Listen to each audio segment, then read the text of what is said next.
Tem alguém em casa? Salve, turma! Como é que vocês estão? Hoje é dia 5 de setembro de 2020, dia da Amazônia, dia bem difícil de ser comemorado, dia de muita perplexidade para quem está prestando atenção nas imagens cada vez mais recorrentes de grandes incêndios criminosos, de muito desmatamento e muita destruição da principal floresta do mundo, a nossa floresta amazônica. E isso sob um governo que, mais do que omisso, estimula esse desmatamento e que teve como promessa de campanha o desmonte do principal órgão de fiscalização e de repressão a crimes ambientais, o IBAMA. E é por isso que hoje, Dia da Amazônia, fiz questão de convidar Luciano de Menezes Evaristo, ele que por 9 anos foi diretor de proteção ambiental do IBAMA e tem mais de 30 anos no funcionalismo público ambiental. E, naturalmente, por conta dos serviços bem prestados no IBAMA, aliás, foi na gestão dele como diretor de proteção ambiental que o Brasil começou a bater recordes na queda de desmatamento e no combate efetivo às máfias que promovem crimes ambientais. Por conta desse serviço, ele foi exonerado pelo presidente Bolsonaro, antes disso afastado da diretoria e em fevereiro foi aposentado. E foi muito importante escutar ele porque ele traz algumas perspectivas cruciais para a gente pensar sobre o momento que a gente está vivendo.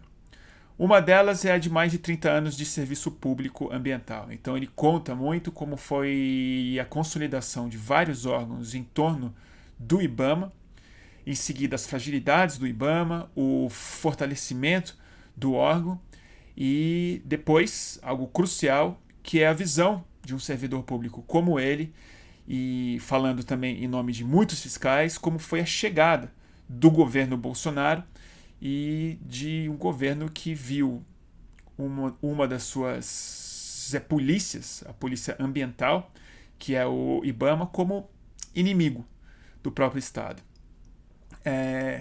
Outra questão que me interessa muito escutar é a perspectiva do chão da Amazônia. Como um fiscal vive a realidade amazônica e, mais importante do que isso, a estrutura do crime organizado ambiental, que eu acho que é algo que muitas vezes a gente não entende morando numa cidade grande.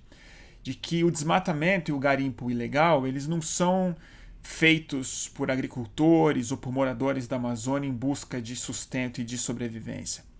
Eles são financiados por uma rede, por uma máfia muito bem financiada, com muito capital, com muito investimento, para que esses crimes não sejam simplesmente possíveis, mas que toda a economia amazônica, ou que boa parte da economia amazônica, esteja baseada no desmatamento. E ele dá esse panorama de maneira muito interessante, muito importante. Ele dá uma receita, na verdade, de como isso pode ser combatido, né? De que não basta fiscalização e repressão, mas um pensamento econômico e político que seja capaz de dar um fim nessa indústria criminosa do desmatamento. Então tem muita coisa nessa conversa. A gente fala sobre exército, a gente fala sobre as reservas indígenas, a gente fala sobre o papel dos indígenas no combate aos crimes ambientais. E eu recomendo que vocês realmente tentem escutar ele com muita atenção até o final, porque é no final que ele começa a falar um pouco mais sobre o papel da sociedade brasileira nisso e de que maneira que a gente precisa entender o enorme risco que a gente corre. Riscos ambientais, riscos econômicos, estando reféns de criminosos organizados e agora com respaldo do Estado. Então, com vocês, um sujeito que faz jus ao nome de servidor público, Luciano de Menezes Evaristo. E aí, tá me ouvindo aí? Estou ouvindo perfeitamente. Estou apanhando aqui um pouco aqui da tecnologia. Você não tinha usado ainda Zoom? Não. Nossa, então você escapou aqui. Mas já aprendi aí, ó. É fácil, é só clicar no link. Muito prazer, e aí, Luciano. cara? Obrigado prazer pelo todo seu meu. tempo, viu? Ó, tem um cachorro aqui que ele é o seguinte. Toda vez que eu vou dar uma entrevista, ele começa a me morder. Eu tenho uma aqui também. A minha tá chapada. Ele acha que eu não estou dando atenção para ele. É meu colega de quarentena. Que Pera, ótimo. velho. Calma aí. Calma, rapaz. Aí, tá vendo? Eu só vou pensar. Vou te botar lá no quarto. Pera aí. Tranquilo. Vem cá. Vai para dentro. Espera aí. Quando eu acabar, eu te chamo. Ai, ai. Não é brinquedo, não. Ele pegou essa mania. Eu pego no celular, vou falar com o repórter, ele morde minhas pernas todinho. É ciúme. É ciúme. Falando. Luciano, Mas e aí, cara? E aí, queria te Bruno? agradecer, antes de mais nada, você foi super recomendado pelo pessoal que eu conheço, o Márcio e tal. E eu queria, na verdade, eu queria fazer essa entrevista porque hoje é o dia da Amazônia e a gente está passando esse momento sombrio, terrível, né? De assistir o que está acontecendo no Pantanal, na floresta amazônica. E para quem mora longe, a gente não sabe muito bem o que acontece no chão, né? E eu queria muito a perspectiva de alguém que tem uma experiência larga nesse campo, que lutou contra as pessoas que cometem crimes, que botam fogo na Amazônia e tal. Eu queria meio escutar, assim, eu não tenho nenhuma pergunta muito objetiva, mas eu queria escutar a sua perspectiva do que está acontecendo. Você se aposentou esse ano, não foi isso? Eu me aposentei em janeiro, Em 31 de janeiro. janeiro. E foi porque deu tempo mesmo, ou você foi aposentado? Foi que não... Eu me aposentei porque os 3 últimos trabalhos que eu fui fazer como fiscal do IBAMA, né, que eu era fiscal, aqui pela Superintendência de Goiás, eu tive que sacar a arma. Porque há uma hostilidade no campo contra o IBAMA que, assim, é um absurdo. Isso nunca havia acontecido antes? De ter que usar arma para se impor? Eu Para se já usei defender? eu já usei arma, mas desse jeito não. O cara pegar uma colheita, uma plantadeira, tentar me atropelar com a plantadeira, depois descer da plantadeira e querer me agredir. Então, assim, e plantando numa área embargada, que além de ser embargada, não era dele. Que Então, loucura. Isso, é, isso em Goiás, mas você já havia sido Goiás. transferido de volta, né? Você tinha um cargo mais de superintendência mesmo. Me conta um pouco Não, dessa não. história, não? Aqui em Goiás eu estava de peão, estava de fiscal de campo. Fiscal de campo. Botei minha farda, minha arma na cintura e fui para o campo. Tá, Quando eu saí da diretoria, exonerado pelo Bolsonaro. mas é isso que eu queria entender. Você estava numa diretoria e foi É, exonerado. E eu queria que você me contasse esse processo de como foi a chegada do presidente Bolsonaro da perspectiva de quem estava no alto escalão do órgão mais importante de proteção ambiental. foi uma chegada turbulenta, né? Turbulenta porque veio precedida de anúncios que realmente não refletiam a verdade dos discursos, né? Primeiro veio um ódio ao IBAMA por conta de uma autuação que foi feita na ESEC Tamoios, no Rio de Janeiro, por ele estar pescando junto com outras pessoas. Aí ele simplesmente disse que não estava lá. O segundo foi a história da indústria de multas, né? De ficar acusando, desde a campanha dele, que o IBAMA era uma indústria de multas e queria tirar o IBAMA do cangote do produtor. Isso é uma coisa falsa, né? Porque o IBAMA, a indústria, ela é a do crime ambiental, não é a das multas. As multas são aplicadas em quem comete as infrações que estão previstas na legislação. Claro. Entendeu? Então, o IBAMA nada mais faz do que cumprir a lei. Então, você tem uma Constituição Federal que regula a lei máter da área ambiental, você tem a Infralerges, né? Você tem a lei de crimes, você tem a lei a lei da Política Nacional do Meio Ambiente, então você tem a lei de crimes ambientais, você tem os decretos, então a gente só faz cumprir isso. Então não há ideologia na ação do IBAMA. A ideologia da ação da fiscalização do IBAMA é o cumprimento da lei. Igual é da Polícia Federal, igual é das polícias civis, dos órgãos encarregados, né, de combater a criminalidade. Né? Então, essa chegada com esses anúncios, esses recados ao campo, dizendo que ia mudar tudo, que o IBAMA, né, ia extinguir o Ministério do Meio Ambiente, tal, tarará, tarará, entendeu? Isso aí empoderou a bandidagem no campo, essa é a realidade. E mudou, né? Empoderou a bandidagem no campo. Então, eles não fizeram um discurso que misturaram o produtor rural, né, com o ladrão de madeira, com o grileiro de terra, entendeu? Com o garimpeiro ilegal. Então, eles fizeram essa misturada e diz, nós estamos com vocês e nós vamos modificar o IBAMA para que o IBAMA saia do cangote do setor produtivo. Quando, na realidade, o IBAMA nunca esteve no cangote do setor produtivo. Muito pelo contrário, aliás, se a agricultura brasileira é respeitada no mundo, é pujante no mundo, ela tem muito da ação do IBAMA no combate à criminalidade. Porque o cliente lá no exterior, vendo que o país tem uma política ambiental e ele faz repressão às ilícitos ambientais, aquele produto daquela agricultura ele passa a ser ambientalmente correto. Né? Então, assim, todo bom produtor, na época que eu era diretor, eu gostava do IBAMA. E você acha ele não gosta de bandido. E você acha que isso mudou? Porque a sensação que dá é que o agronegócio como um todo, e aí eu também posso estar falando de orelhada, pode ser uma coisa de leigo, mas a sensação é que o produtor do agrobusiness brasileiro, ele se identificou um pouco com essa criminalização do IBAMA. Você sentiu isso? Você sente que há uma diferença ainda muito clara entre o produtor agrícola e o grileiro? Ou essa ideologia está se fundindo em uma área cinza? Tem diferença porque os grileiros eles são integrantes do crime organizado.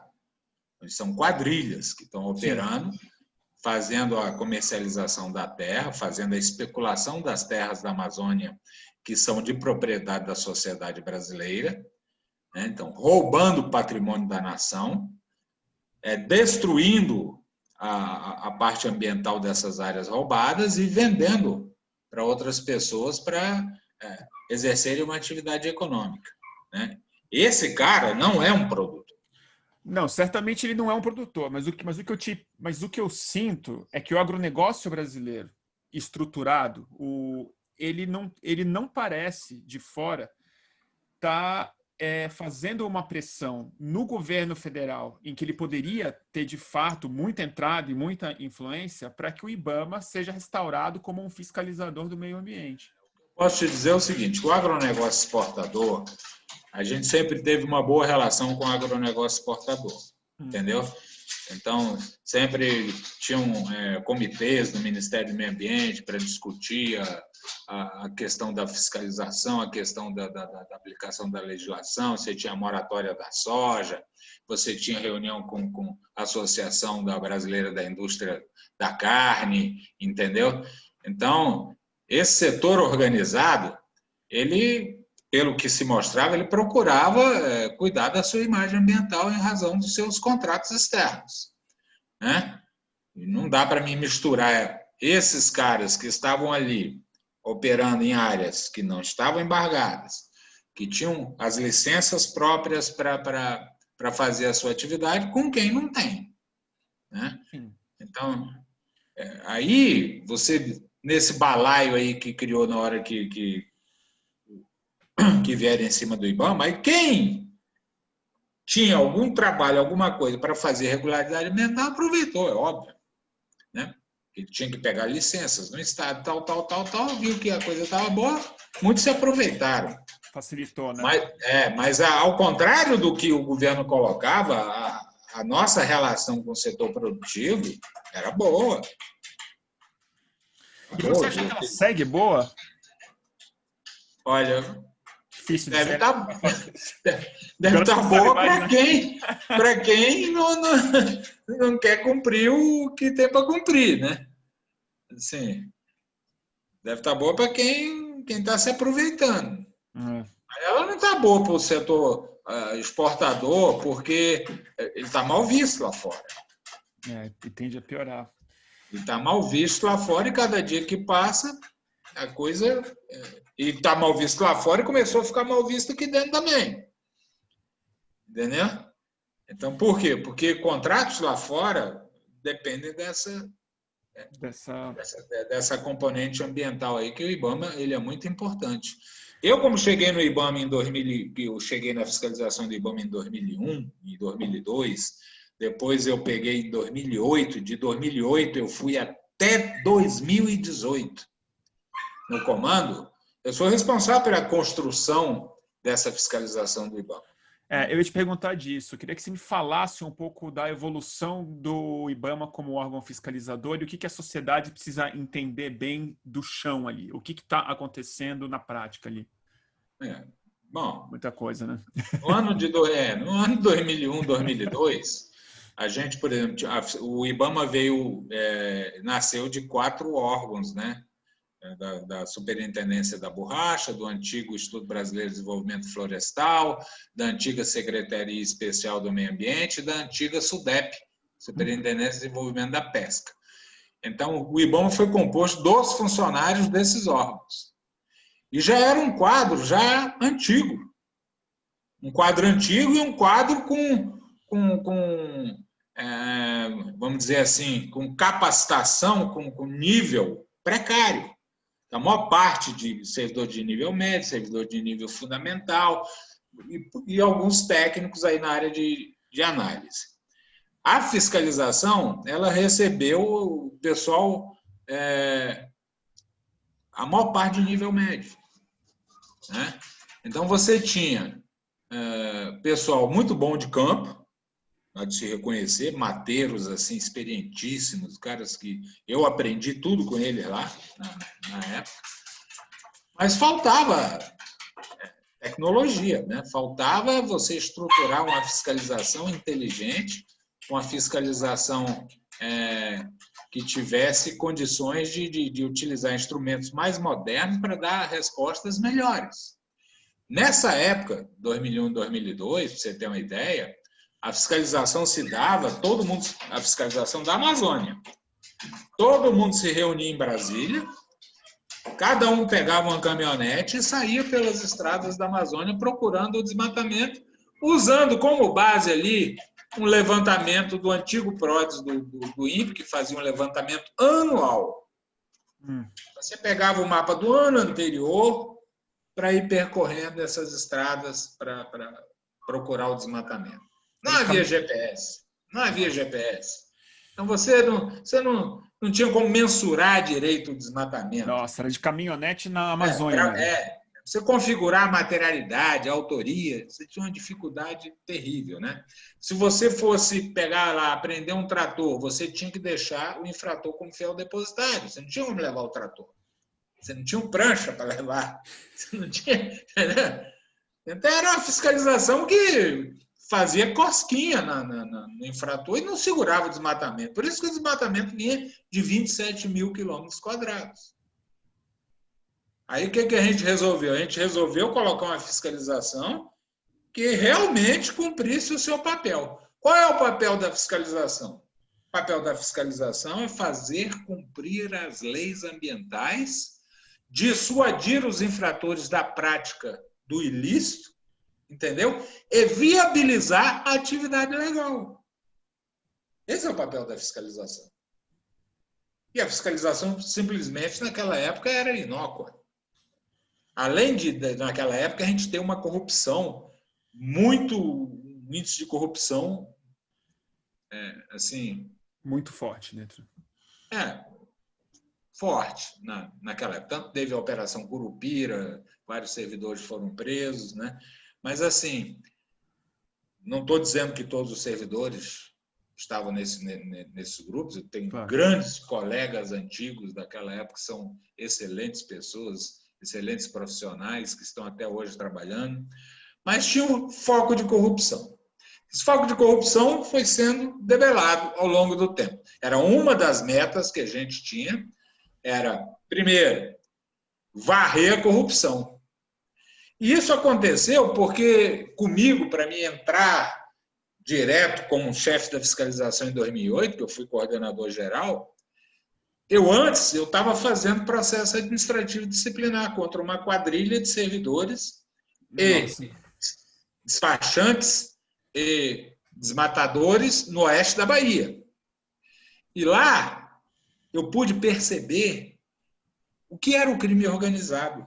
Não há ilícito se não houver uma perspectiva, se alguém do Estado não estiver dando uma guarita, alguém está aliviando. Então, aí eu percebi, o crime organizado ele é constituído pela ação dos interessados, então dos fazendeiros, dos proprietários rurais, dos carvoeiros, dos intermediários, entendeu? Com a participação de servidores, mediante propina. E nessa operação que eu fiz, que foi decorrente de uma operação, da Operação Cerrado da Polícia Federal, a gente demitiu 10 servidores. Depois nós demitimos mais 3 em Bom Jesus da Lapa. Aí eu comecei a perceber, não há como montar uma fiscalização ambiental sem ter um combate à corrupção qualificado e organizado. Foi aí que, depois desse processo, eu assumi a coordenação geral de fiscalização e comecei a colocar apoio na corregedoria do IBAMA para o combate efetivo à corrupção, ao mesmo tempo em que ia profissionalizando a fiscalização ambiental federal. Com a entrada dos concursados de 2002, então, veio gente, né, analistas com várias formações, engenheiros florestais, biólogos, né? Eles entraram para o IBAMA e essa força ela foi melhor capacitada, né? A gente começou a fazer os cursos de fiscalização com uma capacitação melhor para essa turma que vinha entrando, e ela foi juntando com a expertise no campo dos antigos e começou a dar resposta. Aí veio. Primeira coisa que eu vi dentro do IBAMA, que o IBAMA, se ele tivesse o IBAMA daquela época hoje, estava todo mundo alegre, feliz e satisfeito. Né? Então, mas para você ver a situação, você não tinha meios, você não tinha tecnologia, você não tinha nada. Aí você veio, o Instituto Nacional de Pesquisas Espaciais, o INPE. Foi lá, não, IBAMA, vou te ajudar. Vou criar um DETERAR. Vou criar um sistema que vai detectar o desmatamento em tempo real, com um satélite de 240 metros, e aí você vai poder seguir e achar o desmatamento. Opa! A coisa começou a virar. Aí você como a coisa começou a virar, você começou a saber onde estava o desmatamento. Isso foi a partir de quando que se montou esse sistema? O DETER? Isso foi em 2004. 2004. 2004. A gestão Marina Silva, isso. Exatamente, DETERAR. E ao lado do DETERAR, uma coisa importantíssima. A construção de políticas públicas de redução do desmatamento. Então, pela primeira vez, você tinha para que eu vou fiscalizar? Qual é a meta que eu vou alcançar? Qual é a meta? Aí o PPCDAM, Plano de Prevenção e Controle do Desmatamento da Amazônia, me disse, olha, vão ser 3 linhas, uma de comando e controle, onde você vai estar, uma de regularização fundiária, uma de fomento alternativo sustentável, depois veio uma de instrumentos econômicos para controlar o desmatamento da Amazônia. Aí lá tinha tudo que eu tinha para fazer. Tudo. Aí depois veio o Plano Nacional de Mudanças Climáticas e ainda me disse, diante dos acordos que o Brasil fez nas conferências internacionais, nós temos que reduzir a emissão de gás carbônico em X toneladas equivalentes e, portanto, a fiscalização do IBAMA deve buscar uma taxa de desmatamento Y para atender esses acordos. Esses acordos. Aí ficou decidido que a gente teria que reduzir em 80%, né, até 2020, da média até 2005. Então, aí agora eu sei o que eu tenho que procurar. Aí, usando o dado do DT, do INPE, e o dado do PRODES, do INPE, o PRODES anual e o DT, nós conseguimos montar as áreas quentes, o mapa de Kernel, o mapa de concentração das áreas quentes do desmatamento. Aí você olhava para o mapa, você tinha os hotspots, mostrando onde 70% do desmatamento se concentrava. Aí eu olhava aqui no meu sistema e falava, bom, se eu controlar 70%, eu atinjo a meta do Plano Nacional de Mudanças Climáticas. E aí eu tenho como fazer um combate. Se eu for para o combate pulverizado em 5 milhões de quilômetros quadrados, eu não vou fazer nada. Aí com os 6 helicópteros, né, 7 helicópteros, depois virou 6 e agora quer virar 4, aí nós vamos fazer o combate qualificado. Nossa Senhora. Então, o que tinha que o pessoal que entrou aí, assim, não quero malhar ninguém, não. Entrou aí, era só pegar o que estava pronto. Mas aí, né, pronto, revisado, montado com mais de 13 ministérios. Plano Nacional de Mudanças Climáticas, montado de acordo com as negociações do clima lá fora, entendeu? Tudo montadinho, diretoria de florestas montada, Fundo Amazônia montado, financiando aeronaves do IBAMA, um negócio montado. Aí o que eles fizeram? Desmontaram tudo. Mas isso foi promessa de campanha, né? Isso não foi assim, vacilo, né? Isso é uma ideologia. Sim, é porque o cara está lá fora achando que ele vai entrar no governo e vai encontrar um bando de comunista aqui que ele tem que varrer daí. Eu estou cansado de dizer. Estou cansado de dizer. Na fiscalização que eu comandei, eu não conheci nenhum comunista. Nenhum. Mas isso é uma ideologia. Eu estava vendo. Conheci um, sim. Conheci um comunista no IBAMA. Do PCB, que era filiado ao PCB. Entendeu? Assim, um comunista moderno. Perigosíssimo, imagino. Mas aí, hoje eu vou te falar. Diga. E aí, a gente virou e começou a fazer o combate qualificado. Ao fazer o combate qualificado e a montagem dos hotspots, você começou a dominar aonde está o desmatamento, como é que ele se move. Montamos uma área de inteligência do IBAMA para saber quem é que faz, que quadrilhas estão operando. Juntamos com a Polícia Federal para fazer o combate em conjunto, qualificado às quadrilhas. Eu nunca mais vi nego ser preso aí. Então, eu queria te perguntar disso. Isso é uma coisa que me interessa muito entender de quem conhece. As quadrilhas. Me fala qual é o esquema, de que maneira que elas funcionam e qual o principal alvo delas, onde que elas operam, de que maneira que esse capital do crime opera. Porque a defesa, entre aspas, que o Bolsonaro faz dos agrilheiros, de quem está fazendo o desmatamento, é que são trabalhadores, são pessoas que querem produzir e tal. E a gente sabe que é bem diferente, que existe outros tipos de interesse, outro volume de financiamento e de esquema. Aí eu queria que você desse para a gente um mapa. Do desmatamento específico.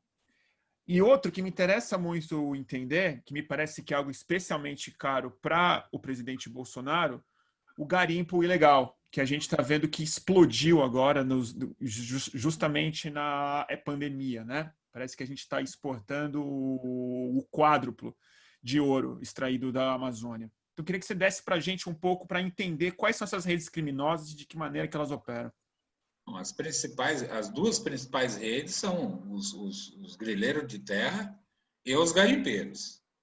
E muitas vezes os garimpeiros com os grileiros operando Em juntos. conjunto, Você né? pega ali em Itaituba, você tá bem claro lá que o pessoal que trabalha na máfia do IP mexe com garimpo. Então ele vai financiar o desmatamento ilegal do IP nas áreas protegidas com dinheiro do garimpo. E pelo menos lá isso já foi Porque o garimpo diagnosticado pela inteligência do IBAMA. é porque o garimpo, quando a gente vê as imagens, a gente sempre imagina aquele cara meio da Serra Pelada, um cara humilde que está indo atrás de ouro. Mas quando a gente vê o volume do equipamento para enfiar aquele equipamento no meio da floresta, não é uma operação barata, né? Não, Então, não é. assim, são milhões e milhões de reais para conseguir fazer uma operação de garimpo ilegal numa terra Yanomami. E acho que a gente tem pouca dimensão disso. Eu queria que você falasse um pouco do que você já sabe, do que tem indício que está acontecendo lá. Olha só, o garimpo ele é crime organizado. Então não existe essa história de pobre coitado querendo trabalhar, cara querendo abrir, querendo, sabe, defender a sua subsistência. Não existe isso. O que existe é que tem ouro em grande parte da Amazônia. Então os caras invadem as terras indígenas para roubar o patrimônio da União e contrabandear. Então não há nada. Você vê o que eles colocam de dinheiro lá dentro, quando você falou com relação às PCs, uma PC de 800 mil a 1 milhão de reais, o IBAMA desce lá e destrói 20, 30. Em menos de um mês, elas estão todas lá de novo. Nossa, imagina esse volume, são dezenas de milhões de reais. Exatamente, é por causa do ouro. Agora, é um ouro que não deixa nada para o país. E de onde vem esse Nada. capital? Vocês têm ideia? Porque não é um capital Tem local ali, muita. né? Você acha que tem envolvimento de gente de São Paulo, banco, coisas maiores assim, ou vocês não sabem? Provavelmente. Está na investigação da Polícia Federal, a Polícia Federal que está na caça desse pessoal aí. Mas é um incrível você verificar como eles entram em áreas, por exemplo, aquela área Munduruku ali. Então, se o cara entrou na seca, ele só sai na seca. Se ele entrou pelo rio, de balsa, ele só sai na cheia. Então, não há como você pensar em você aprender nada ali. Nem o exército, com toda a força logística dele, ele pode levar nada dali. Não leva. E além de não levar, o pessoal que está ali dentro está armado, é hostil, enfrenta, dá tiro na aeronave do IBAMA, entendeu? Então, o IBAMA virou um órgão guerrilheiro para defender as terras indígenas. Louco. É isso mesmo. Tática de guerrilha. Você tem que descer, identificar o equipamento, aplicar a legislação, fotografar, avaliar, destruir, sair antes de te matarem. Que Esse é que é o loucura isso. problema. O Quando Estado brasileiro, ele não é de agora, não. De há muito tempo ele vem assim, olhando com benevolência a atuação ilegal dentro das terras indígenas. Aí o cara entra na terra indígena, ele copita alguns índios, aí o cara vem dizer que o índio está garimpando. Não, nem o índio garimpa. O índio recebe. Recebe para o branco garimpar. Então, ficou essa conversinha, que os índios foram... Índio não garimpa, índio recebe. O cara que está ali na Baú hoje, lá, um cacique lá, recebe 5 mil reais por semana. E os garimpeiros para deixar eles operarem. Mas ele não pega nada. Entendeu? Então, o que está acontecendo é isso. Os caras estão avançando num processo de tentar tomar conta. Agora, eu não enxergo que um dia o garimpo vai, dentro de uma terra indígena, ele vai virar um empreendimento. Nunca. Ele é uma devastação só. Ele vai andando e devastando. Andando e devastando. Jamais você vai ver lá alguém com uma coisa licenciada, com mitigação, com licenciamento ambiental, não vai ver. Esse garimpo que está ali, quem já viu, como eu vi, eu combati lá dentro, é pior que o desmatamento. Por que você fala Sabe isso? por que ele é pior? Porque é tóxico, né? Não, Não? ele é pior porque a árvore você planta, ela nasce de novo. Ali onde o cara garimpou, não dá mais nada. Não dá mais nada. Já foi o solo, já foi o curso d'água, já foi a água que está poluída, entendeu? Acabou. Pega um avião, Bruno, sobrevoa Peixoto de Azevedo, e você vai ver que é aquilo que vai ficar em tudo que é lugar. Isso aí é crime organizado. Eu não tenho assim, não tenho resultados de investigação a fundo nisso aí, porque a Polícia Federal é que faz, né? E agora a Polícia Federal também um pouco mais aparelhadinha também, né? Complicado isso. Ou você acha que ela É. tem, que ela ainda tem independência para tocar essas investigações? Não, porque na nossa época havia um grupo criado, né? Era um grupo executivo de combate ao desmatamento da Amazônia.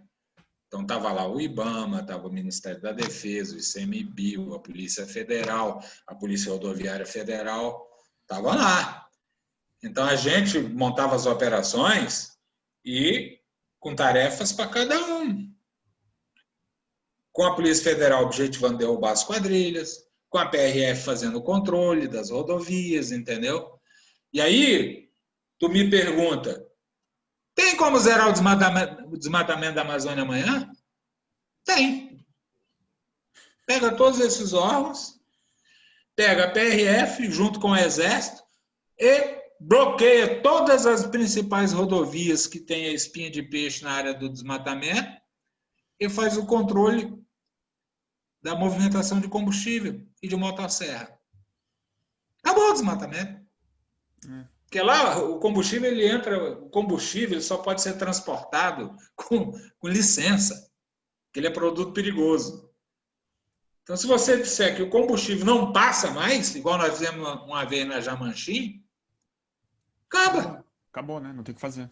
Então, você controla as rodovias, controla o fluxo de insumos, pega os polígonos do DTRB do INPE, vai lá e bate no desmatamento que está instalado e fecha as artérias da entrada de insumos para esse desmatamento.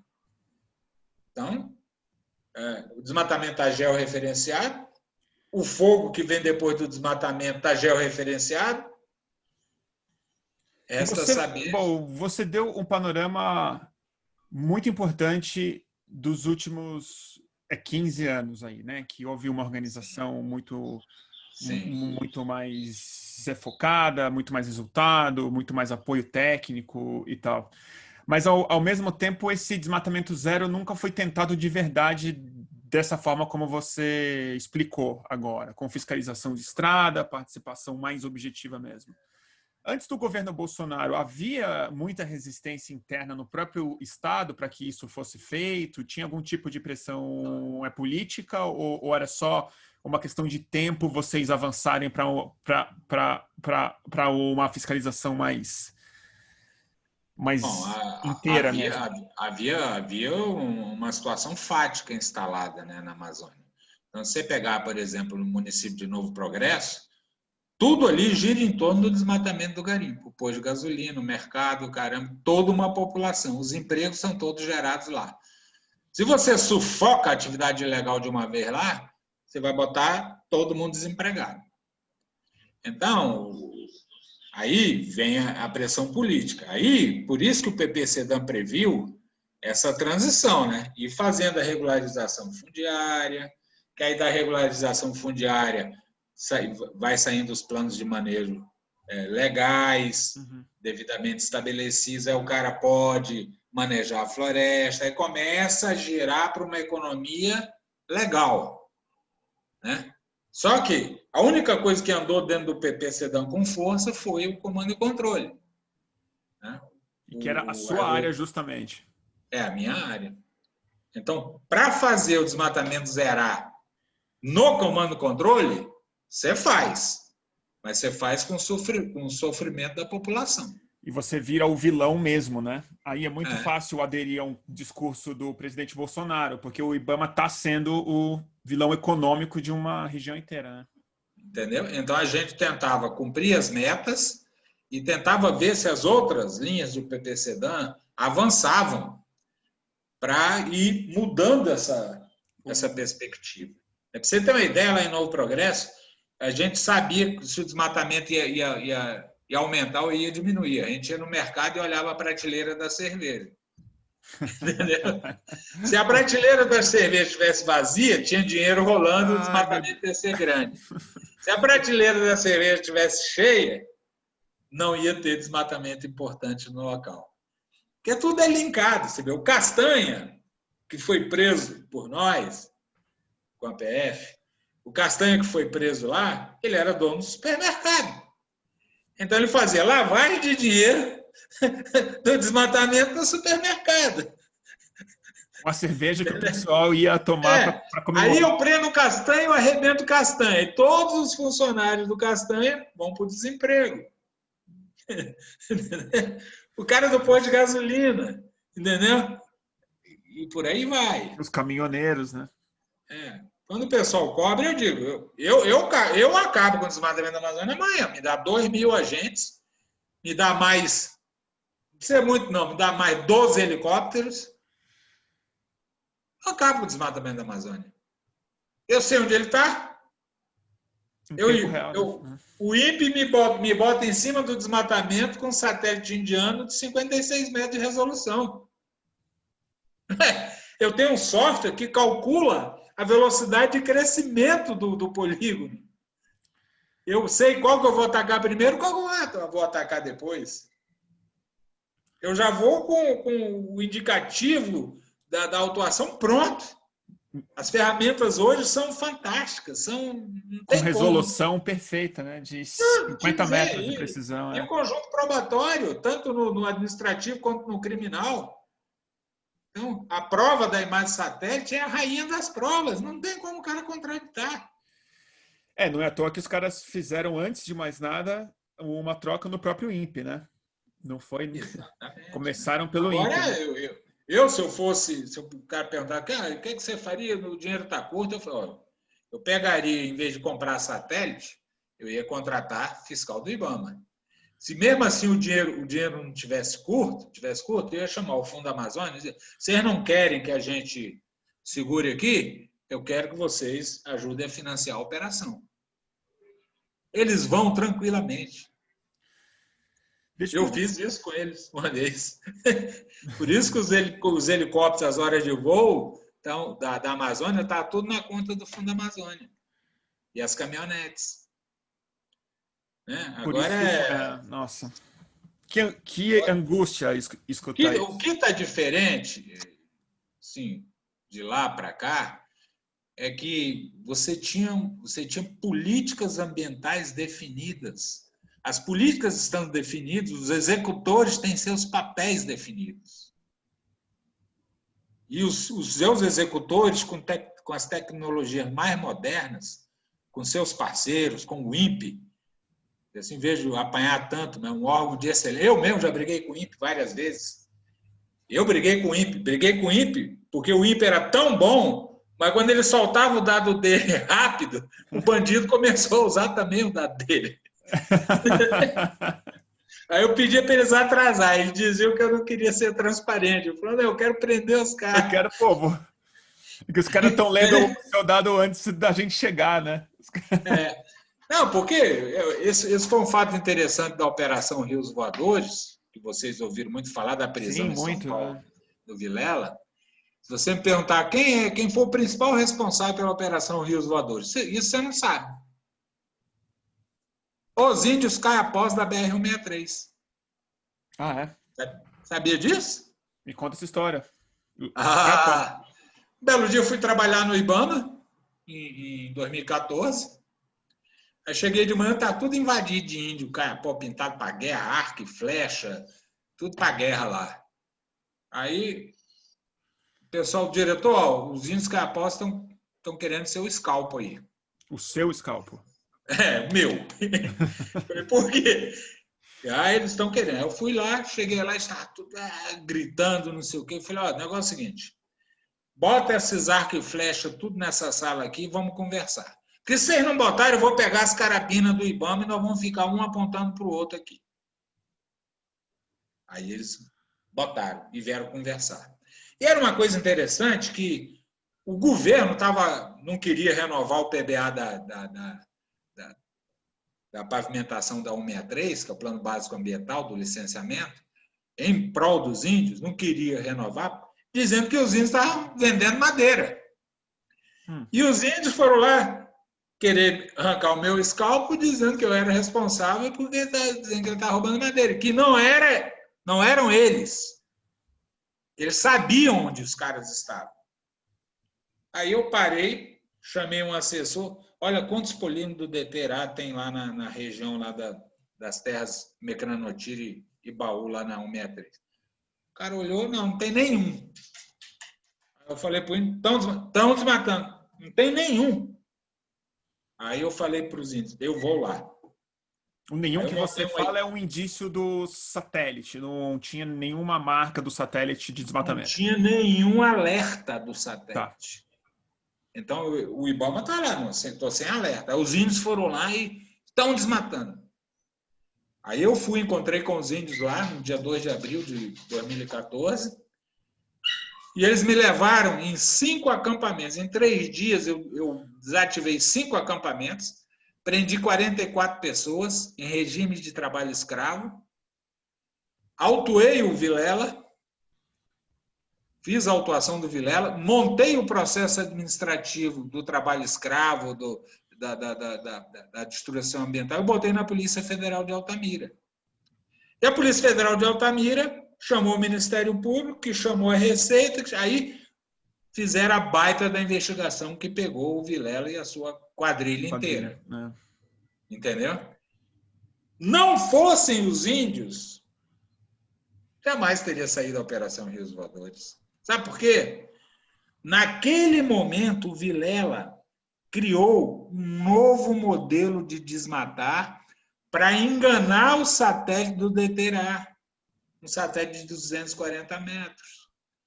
Ele me botou dezenas de pequenos acampamentos com 10 pessoas, 8 motosserristas, um cozinheiro e um cara da manutenção. Cada motosserra desmatando um alqueire dia, 2,72 hectares. E ali ele ia desmatando. E contratou o pessoal de geoprocessamento. E o pessoal do geo olhava o polígono do INPE que ele botava e sabia se o acampamento dele foi pego ou não. Se o acampamento dele foi pego, ele tirava. E mudava de posição. Nossa. Entendeu? Sabe muito, o pessoal sabe muito o que está fazendo, né? Aí eu fui brigar com o INPE para atrasar um pouco o dado, para a gente poder pegar. Aí o INPE fez muito melhor. Foi desenvolver o DTB de altíssima resolução, que aí não dá mais para o cara. Aí não dá mais para enganar mais. Porque ele tirava a madeira de maior valor econômico embaixo, deixava um subbosque. E o satélite de 240 metros ficava ali. No máximo, pegava uma degradação. Não pegava o desmatamento corte raso. Entendi. Entendeu? Deixa eu perguntar uma coisa. Você falou da necessidade de ter um esforço de Estado mesmo, de não ser só o IBAMA, evidentemente, de ter a polícia rodoviária e tal, e você falou do Exército, que sempre teve uma relação com a Amazônia, às vezes dúbia, né? E esses dias eu vi um material que eu fiquei muito chocado. Eu não sabia que ele existia. Época da ditadura militar, em que a Amazônia era vista como algo a ser vencido, que a Amazônia era o inferno verde, de que ela já era, de que tem que acabar com essa história de Amazônia em nome do progresso. Eu sempre soube que existia esse ideário, mas eu nunca tinha visto ele expresso em anúncio, em slogan. Era uma ideologia real, né, brasileira. E a sensação que eu tenho é que isso me explicou bem mais o Bolsonaro, né? De que entende a Amazônia não como um lugar a ser... Ele não vê o IBAMA como um problema específico. Eu acho que ele vê a Amazônia como um problema a ser vencido. Eu queria saber se você identificava isso, qual que era a relação que você tinha com o Exército e de que maneira que você enxerga o Exército hoje. Porque a gente vê já uma série de indícios que o Exército está trabalhando também protegendo os garimpeiros, desmatadores, impedindo a queima de equipamento? Assim, o Exército foi um grande parceiro para nós. Então, quando nós conseguimos reduzir o desmatamento da Amazônia ali em 2012 para menos de 5.000 quilômetros, entendeu? Assim, o Exército, grande parceiro. Agora, o grande parceiro, não para guiar a operação, o grande parceiro para botar o acampamento lá no meio da muvuca, no meio da floresta amazônica, para a gente sair de lá e operar. Botar acampamento na Flona Bom Futuro, botar acampamento nas áreas estratégicas, para a gente operar e nos ajudar na logística. A logística, sim. O Exército ajudou demais. Eu tenho 2 condecorações do Exército. Nós trabalhávamos assim, afinadíssimos, entendeu? Porque o Exército, assim, não sei se com o que está lá atrás da política de ocupação da Amazônia, do ocupar para não entregar, para não... Não sei. Eu sei que o Exército que eu trabalhei era um Exército que cumpria a lei. Então, você encontrava os generais, eles corretíssimos, cumpridores da legislação e o caramba, não sei. Né? Agora, assim, não sei o que está acontecendo. Porque a Constituição Federal diz que a área terra indígena é para usufruto exclusivo do índio. Exclusivo. E mesmo que os índios exclusivamente resolvessem garimpar, eles tinham que ter licença ambiental. É claro. Entendeu? Então, assim, a Constituição, o Estatuto do Índio, o branco não pode entrar. Não pode exercer atividade econômica dentro da terra indígena. Então, isso tem que ser observado, tem que ser cobrado. Avalia isso?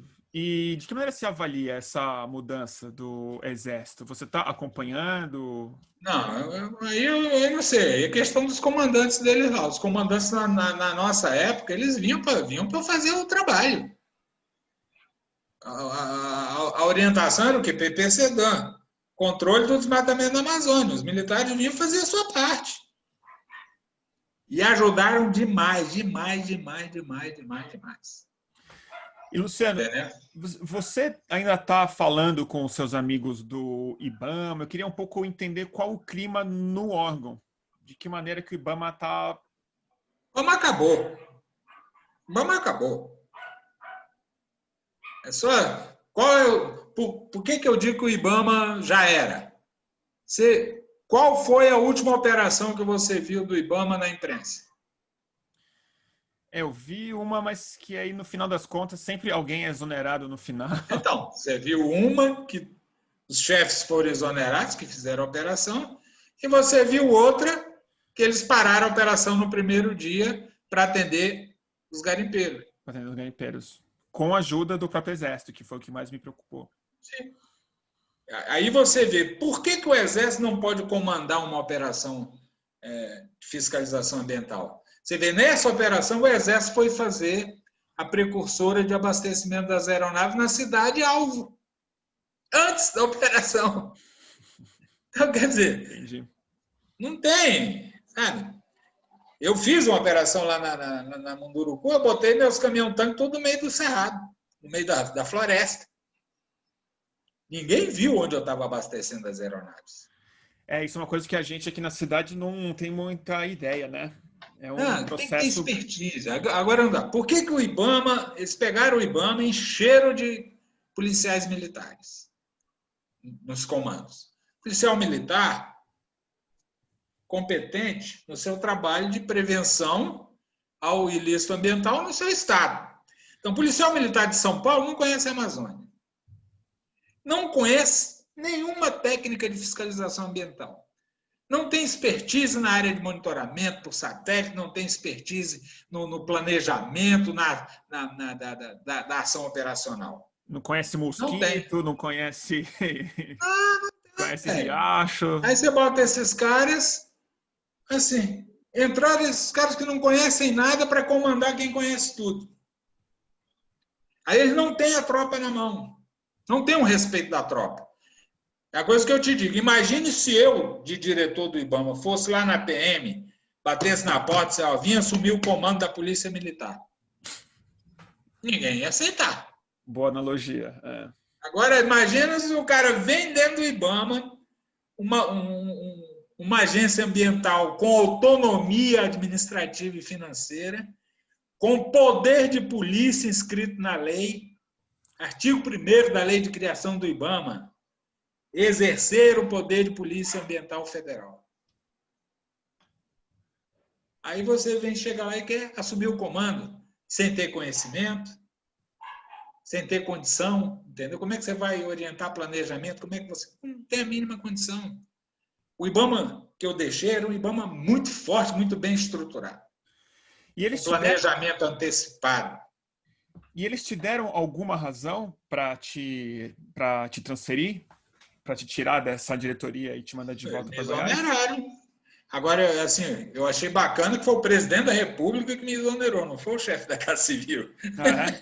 Então ele já te conhecia, né? Já estava de olho. Ele me deu valor, né? Você está bem. Ele me deu valor. Eu fiquei muito triste com ele por ele negar a presença dele lá na ESEC, lá pescando lá, porque ele esqueceu que não importa, você pode lavrar o auto de infração em outro dia de um fato que foi, que está atrás, né? Então, mas é isso aí. Então, assim, mudou tudo. O órgão está todo loteado. O ministro do Meio Ambiente entrou no Ministério e desmontou todas as políticas públicas que foram construídas lá dentro. Não foi por uma pessoa, nem por um ideólogo, não foi por ninguém. Foi por especialistas. O PPCdão foi construído por especialistas.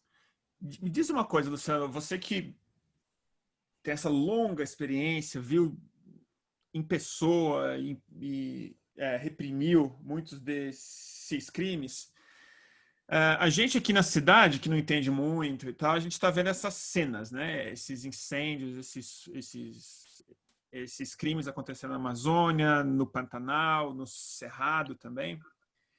Eu queria saber da sua perspectiva, de que maneira você avalia a escala do que está acontecendo, se você tem uma visão um pouco trágica da maneira como muita gente tem também. A gente tem a sensação de que a Amazônia está sendo perdida numa escala muito rápida. Eu queria entender a sua ideia, o quão preocupado você está e qual ritmo você acha que a destruição da Amazônia está, qual que é a perspectiva dela para os próximos 5, 10 anos, o que você acha que pode acontecer com os nossos biomas aqui?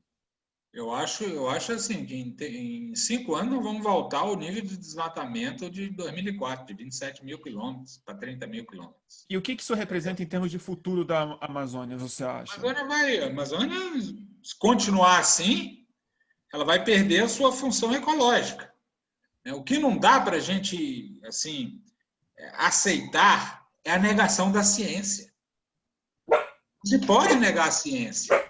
Os cientistas disseram, as chuvas no Brasil, a maior parte vem do suor da floresta amazônica que bate nos Andes e que desce para irrigar o Centro-Sul, o agronegócio do Centro-Sul.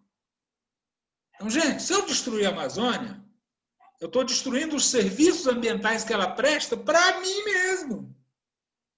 Estou nem pensando nos outros países. Para mim mesmo. Aqui mesmo em Goiânia, aqui só se fala em racionamento. Vamos racionar a água, racionar a água, racionar a água. Por quê? Porque as chuvas estão diminuindo. Entendeu?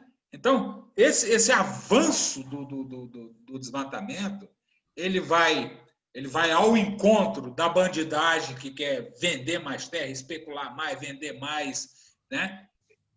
Botar mais gado na Amazônia e, ao mesmo tempo, ele vai desmontando a infraestrutura de água, da caixa d'água do Centro-Sul. Entendeu? E aí você vê, o cara está desmatando, está queimando, porque tem um discurso que ninguém vai estar no cangote deles. Esse é o discurso. Quem estava no cangote não pode estar mais. Porque a gente vivia no cangote do criminoso. Porque não tem mais polícia, né? Entendeu? E é interessante. Fazer queimada sem autorização é crime. Você tem que prender o cara em flagrante. Tem que prender o cara em flagrante. Aí eu queima aqui, dá lá no satélite. Você sabe onde está. Eu prendi um cara aqui na área Calunga queimando pasto. Entendeu? Então, assim, ninguém está sendo preso. Ninguém acredita na punição. As multas do IBAMA estão travadas. Ninguém está indo para o site de áreas embargadas do IBAMA para tomar corte de crédito. Está tudo desmontado. E aí eu vou insistir, eu vou repetir um pouco uma pergunta que eu fiz no começo, que me deixa muito perplexo mesmo, que você fez essa diferenciação clara entre o produtor, entre o agronegócio, a pessoa que exporta, a pessoa que, enfim, que produz alimentos, seja para o Brasil, seja para o exterior, seja para fazer ração de boi ou para fazer comida para as pessoas. Mas o fato é que essa destruição ambiental ela vai pegar diretamente na capacidade do agronegócio, primeiro de exportar e depois de produzir em si, né?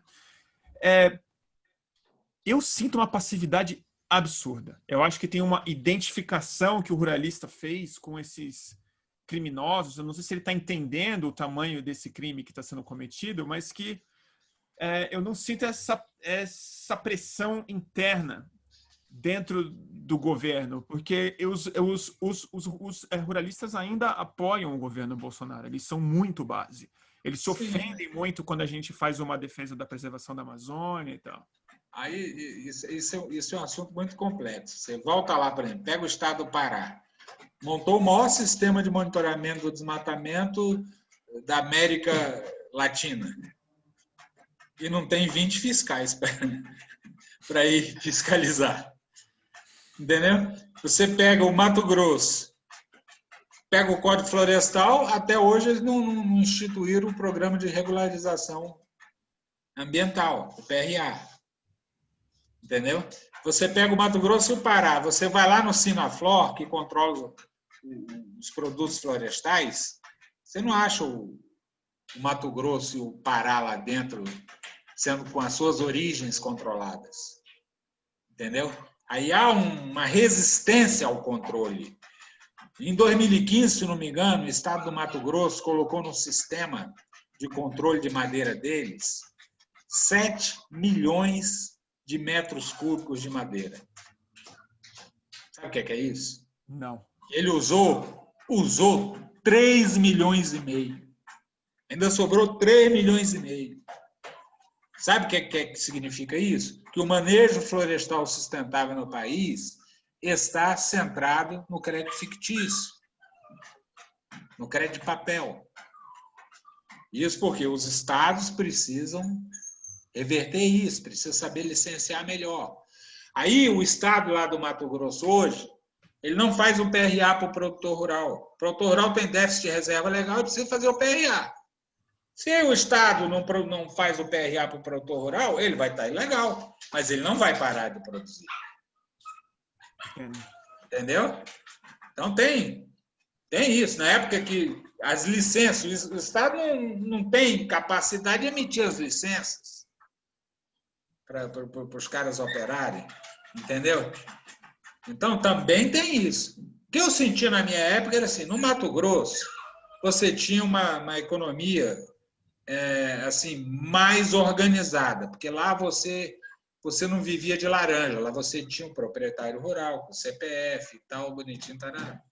O Pará era complicado, porque não havia propriedade privada. Agora, hoje, com esse descalabro que está aí, eu não sei como é que está. Eu sei que quem está produzindo, o cara já vendeu a soja dele há 2 anos na frente. Como é que você vai segurar esse cara? Ele está vendendo a sua produção há 2 anos na frente. Aí o cara vai lá, pede uma licença e não recebe. Ele vai produzir de qualquer jeito, ele tem que fazer isso. É mercado futuro, né? Mercado de commodity. Isso que eu estou dizendo. Complicado. Sim, eu faço uma diferenciação, porque eu conheci muito produtor rural que chegava lá para mim e dizia, mas eu quero me regularizar. Mas o Estado, aí eles entravam na justiça contra o Estado para tentar obter as licenças que eles precisavam para operar. Então, você tem um Código Florestal e o programa de regularização ambiental não está lá, ninguém está regularizando seus passivos. Quer dizer, será que estão esperando uma outra anistia lá na frente? Com certeza. Acho que com certeza, né? É aquela velha história. O mal nosso do IBAMA e do ICMBio foi pegar a legislação, vamos nos organizar e vamos cumprir o que a lei manda. Aí o cara, meu amigo, vi um deputado, senador reclamar comigo, o senhor está lá no Congresso, mude a lei. Acho que a gente perde dimensão disso mesmo, né? Que assim, o que está acontecendo é crime organizado, descumprimento da lei, a desmontagem da polícia e seja o que Deus Parece quiser, que né? Tudo de maneira, né?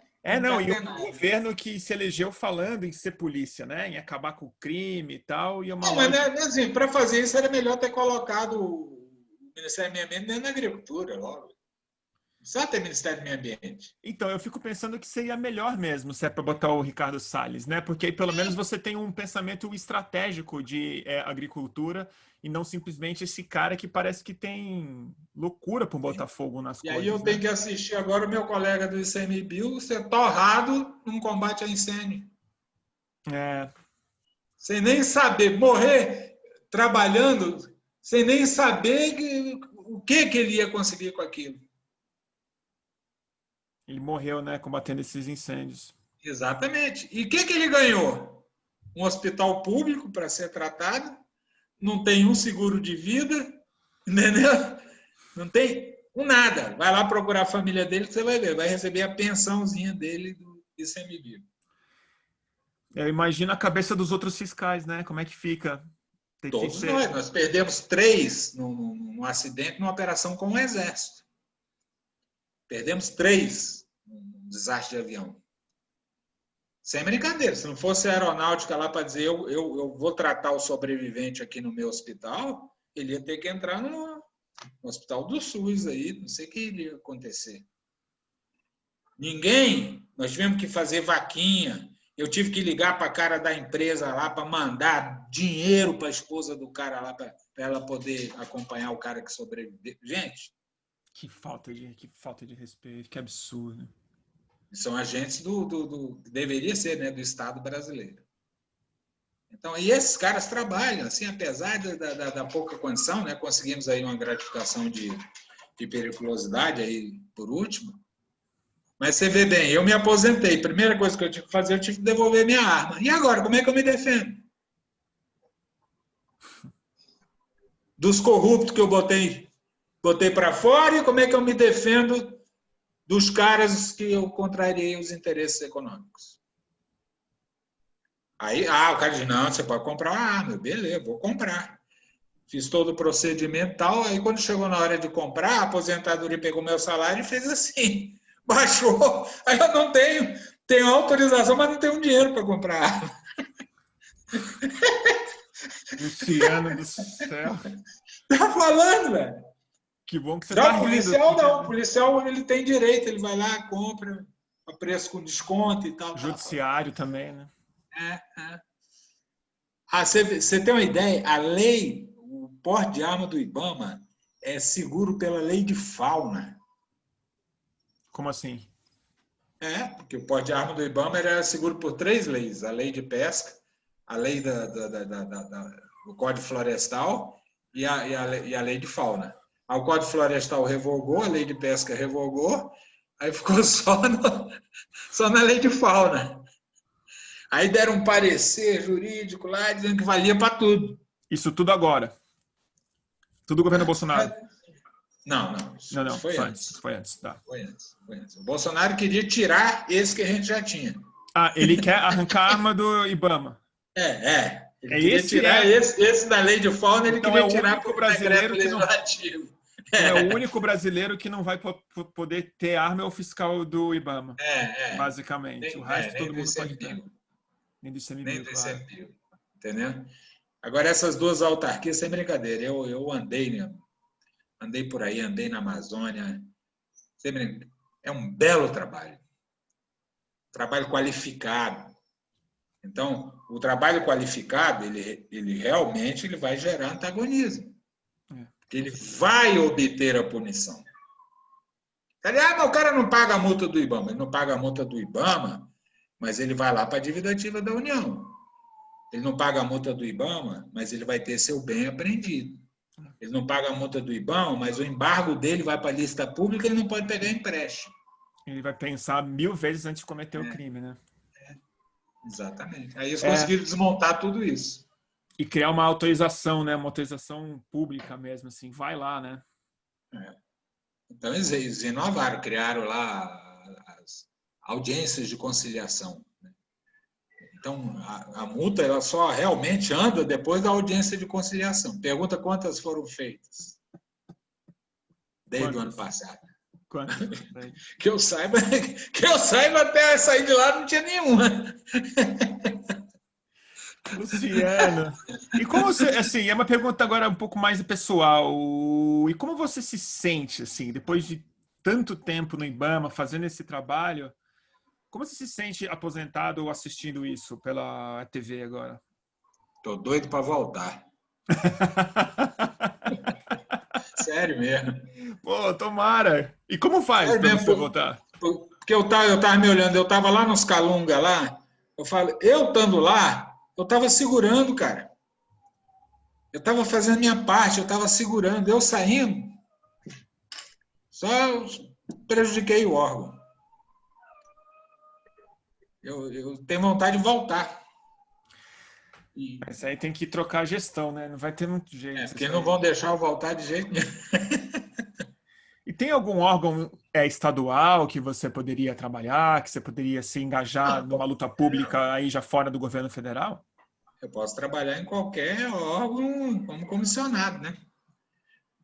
Mas no IBAMA eu posso voltar como servidor. Eu tenho 5 anos para pedir. Se eles concordarem, eu posso voltar. E você não pediu ainda? Eu não pedi, porque eu sei que não vão deixar.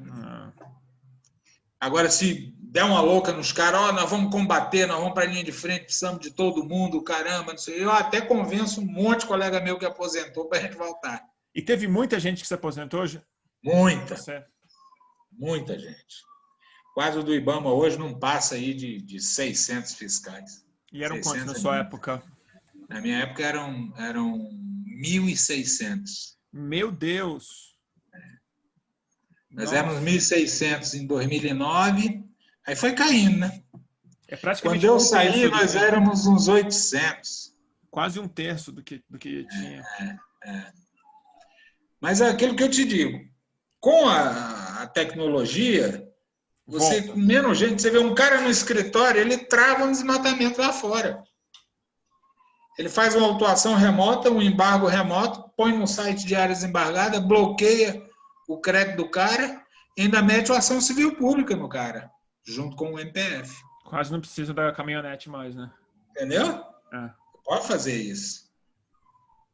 Agora, isso aí, a gente precisa da caminhonete porque a gente precisa evitar o desmatamento. Me fala uma coisa. Depois de feito. E fala uma coisa, de que maneira você sente, você está observando, ou o que você escuta sobre uma reação internacional ao que está acontecendo no país? Porque a sensação que dá é que aos ativistas, às ONGs, à fiscalização interna, esse governo não parece ser muito suscetível, né? A nossa parte ambiental não tá sendo bem aquinhoada, né, para cumprir as suas atividades. Estou acompanhando pela imprensa, né, os movimentos internacionais de investidores que estão querendo criar obstáculos e tal. O que eu digo é o seguinte: a Amazônia ela é importante. Os serviços ambientais da Amazônia são importantes para o Brasil e são importantes para o mundo. O mundo quer usar os serviços ambientais, ele paga. Ele vai lá e paga a parte dele, entendeu? Desse custo que a gente tem para segurar, entendeu? Então, a gente tem que segurar. Não se pode negar a ciência. Se a Amazônia for embora, o planeta vai ficar complicado para se viver. Vai. Entendeu? Então, a gente tem que segurar. Só fica aqui pensando, que hora que a gente vai voltar, quanto nós estamos de prejuízo, quanto tempo nós vamos levar para voltar ao status quo de 2018, para depois tentar voltar. Porque a gente estava perto da redução dos 80%. Estava chegando na meta. A gente estava chegando. Aí agora veio uma meta de desmatamento zero. Aí que... A meta do 80%, nós estamos quase chegando. Eu tinha feito em 2012, 4.500 quilômetros. A meta era 3.990 em 2020. Estava possível. Era possível, estou te falando. Era só botar mais um gás. Ah, Luciano, que angústia! Eu aprecio o seu ótimo humor, porque realmente... Cara, eu não posso fazer nada, né? Assim, só dizer que não há questão ideológica dentro do IBAMA. Eu fico pau da vida de ver nego achar que o IBAMA é cheio de petistas, cheio de comunistas. Isso é uma palhaçada. O IBAMA tem um quadro profissional, quadro de concursados profissional, capacitado, bom de serviço. Não está aí para ser comandado, porque não tem condição. Não pode ser comandado por PM. PM, com todo respeito a ele lá, na seara dele. Agora, querer comandar a fiscalização ambiental federal, com todo o cabedal que a gente desenvolveu ao longo dos anos, é muito difícil. Você pegar uma equipe de dois analistas do IBAMA com 20 policiais, ela é uma equipe de combate ao desmatamento. Porque esses dois analistas, o que eles fazem, o poder de polícia que eles têm, e usam bem usado, segura a questão. Com todas as dificuldades legais do desmatamento, só ia até 4 anos de prisão. Mas quando você entra no acampamento do desmatamento, você já entra já de olho, ó, porte de arma ilegal, né? Já entra formação de quadrilha, você já entra trabalho escravo, entendeu? Aí você junta o pacote. É muito crime, né? É uma bandidagem total. É a indústria do crime. Não é a indústria da multa.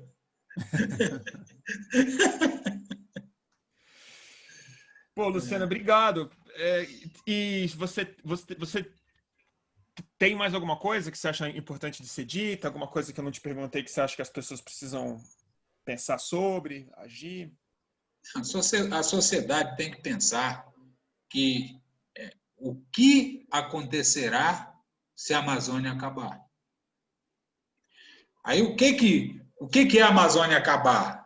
Ela acabar, perder a sua função ecológica. O desmatamento está na casa de 20%. Se esse desmatamento chegar aí a 30%, a 40%, 50%, acabou a função ecológica. A função de caixa d'água. Então, o povo brasileiro pensar que quem está desmatando está furando a caixa d'água do Brasil. Está furando a caixa d'água do Brasil. Quem está garimpando está ajudando também a furar a caixa d'água do Brasil, está destruindo os cursos d'água da Amazônia brasileira. O país tem 15% da água doce do planeta, sendo destruído pela poluição. Tem um rio lá, em Castelo dos Sonhos, chamado Rio Trairão. Você vai lá nele, ele é aquele trenzão pesado, que não tem um peixe, não tem uma ave, não tem nada. Morreu o Rio Trairão. E aonde o garimpo bate no barranco, acabou o rio. Acabou o rio. Olha a área do Tapajós. O que estão fazendo no Tapajós? É um país que poderia estar vendendo até água lá na frente. Quer dizer, isso é lesa pátria. Né? Destruir as árvores, destruir a floresta, os cursos d'água, isso é lesa patrimônio nacional. Né? Então, cabe à sociedade. Eu sempre disse, Lá no IBAMA eu não ia combater desmatamento porque eu acreditava que eu tinha que proteger o bichinho. Não, porque eu tinha uma política pública para cumprir, legislação a cumprir, entendeu? E sabia que aquilo tinha uma importância ambiental. Entendeu? Então, que a sociedade entenda isso e cobre as políticas de mudança de patamar econômico na Amazônia. Trazendo a economia ilegal para a economia legal. Mas tem que parar esse processo. Esse processo aí não dá 30% a cada período PRODES? Não dá. Quando dava 10 na nossa época, a gente morria. Ia lutar para tentar voltar. E, ó, dá para fazer.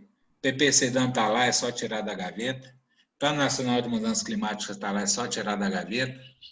Botar alguém lá que não negue a ciência e dá para a gente recuperar. Vamos ter que fazer isso acontecer, Luciano. Também acho. Também acho. Eu, com as minhas 3 pontes safena aqui, estou à disposição.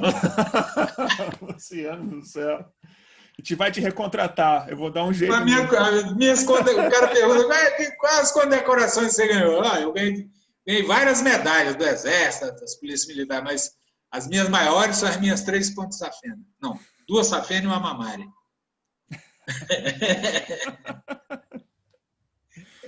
Luciano, muitíssimo obrigado pelo seu tempo e, mais importante do que isso, muito obrigado pelo serviço fundamental que você fez ao país, você prestou ao país. Eu que agradeço. Agora, sim, aproveitar esse canal para agradecer a todos os servidores do IBAMA, né? Sem dúvida. Se você olhar os nossos agentes, os nossos administrativos, o IBAMA se tornou uma máquina de defesa do meio ambiente muito bem azeitada. Todo mundo é importante, potencializado, o cara que paga a diária, o cara que está lá no combate direto ao desmatamento. Então, eles têm um amor à causa ambiental. Entendeu? E eles colocam a sua vida em risco. Daí, esse colega do ICMBio que acabou de morrer, meus colegas que morreram na operação com o Exército, entendeu? Eles colocam suas vidas. Eles são a razão de ser. Dá para fazer. Vamos abrir concurso, vamos botar mais 1000 caras desses aí e vamos embora segurar o meio ambiente. Porque não existe desenvolvimento com a destruição do meio ambiente. Não existe. Luciano, muito obrigado. Alô, Bruno. Precisando de alguma coisa? Estou sempre às ordens aqui. E aí você solta o seu cachorrinho aí, que eu tô vendo que ele tá angustiado. Ele tá bravo. Não te contei uma. O quê? Te contei uma. Você vai botar isso no programa do Greg? Não, vou botar no meu canal, mas a gente vai fazer um sobre o IBAMA. Eu vou contar uma passagem aqui para você. Diga. Um belo dia, equipes do IBAMA de helicóptero atacaram a terra indígena Mecranotiri, lá na BR-163. Aí pegaram os caras roubando madeira da terra indígena, aí queimaram os caminhões dos caras. Aí eu estava em Brasília, chegou uma tropa de políticos, com os caras dono do caminhão, tudo chorando. Todo mundo chorando, meu caminhão, é meu único bem de... E eu estou ali olhando, o presidente do IBAMA olhando para mim, eu vendo aquela choradeira. Aí o presidente falou, doutor Luciano, o que o senhor tem a dizer aí aos produtores aí que estão reclamando? Vou dizer para eles o seguinte, que, tá vendo, o senhor está chorando aí, não está? Mas lá na gravação nossa, o senhor está dizendo que estava roubando madeira da terra indígena. A senhora, o senhor, vocês estavam roubando madeira. Eu gravei tudo, nós gravamos nas GoPro. Já mandei tudo para o Ministério Público Federal. Já foi. Já foi, já era. Perdeu. Rapaz, os caras calaram a boca, enxugaram as lágrimas, e o senador ficou pau da vida, chamou os caras, vamos embora, vocês não me falaram nada. Aí foram tudo embora. O presidente, porra, Luciano, você me salvou aqui, hein, cara? Puta que o presidente, ainda bem que você gravou o negócio todo lá. Falei, presidente, gravar eu gravei, mas ficou uma merda, não dava para ouvir nada.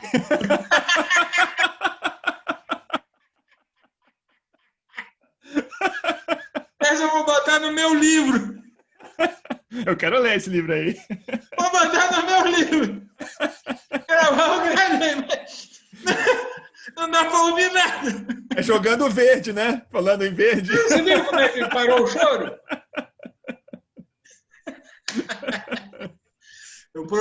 Se eu não morrer antes, eu vou escrever um livro. Por favor, escreve, a gente precisa. Tem muita história, tem muita. Nossa, trabalhei no projeto Quelônios da Amazônia, tem muita história para contar. Muita. E aí, mas o primeiro tem que segurar o desmatamento da Amazônia. Uma coisa de cada vez. Estamos por aqui, Brunão. Luciano, obrigado demais pelo seu tempo, viu? Foi um ótimo papo. Obrigado. Grande abraço. Parabéns. Valeu a conversa.